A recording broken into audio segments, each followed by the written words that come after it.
I was halfway through the shortcut when I heard the hooves behind me. Heavy, slow, like something big was following me. I didn't want to turn around. The shortcut ran through a patch of forest behind my uncle's house in Trinidad. Just 10 minutes from the main road, but no one used it after dark. Not even the older folks who didn't scare easy. Papa Bois don't like strangers in his forest, my grandmother always warned, and he don't like thieves either. But I wasn't a stranger, and I wasn't a thief. At least, I didn't think I was. That night I was late leaving my cousin's house. My phone was dead. The long way home felt too far, so I took the shortcut. Stupid decision. At first, everything was normal. Crickets, the rustle of trees, the smell of damp earth. But then halfway in, the whole forest changed. The air got thick, heavy. The night went too quiet. No wind, no insects. Just my own footsteps. Then I heard them. Hooves. Not running, not rushing, just walking. Slow, steady, getting closer. I turned around, and my blood ran cold. There, half hidden by the trees, stood a man. Or at least, he looked like a man at first.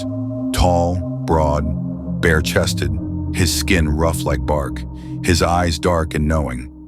But it was his legs that made my stomach drop. Thick, animal-like. And where his feet should have been, massive black hooves. I couldn't breathe, couldn't move. "Boy," he said. His voice was deep, like the earth itself was speaking. "Why are you here?" I opened my mouth, but nothing came out. He took a step forward. The ground shook. The air around me felt thick, like the whole forest was watching, waiting. "You take from my forest?"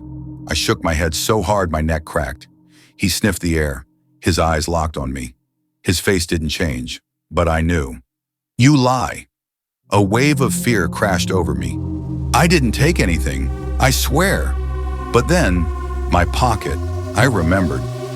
Earlier that day, I had picked a piece of strange-looking bark from a tree near the path. It smelled sweet, and I thought it looked cool. I didn't think it mattered, but it did. My hands shook as I reached into my pocket, pulled it out, and threw it to the ground. It landed between us, small and harmless. But the moment it hit the dirt, something shifted. The trees around me creaked, like they were breathing. The wind rushed back all at once. The air grew hot. Papa Bois looked at the bark, then back at me.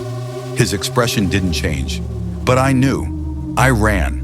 I ran like my life depended on it, because I think it did. Branches scraped my arms, roots caught at my feet, but I didn't stop. I burst out of the forest gasping, my uncle's house just ahead. I didn't look back. I didn't have to. I never took that shortcut again. But even now, some nights when the wind dies and the air gets too still, I hear them. Hooves, slow, heavy, waiting.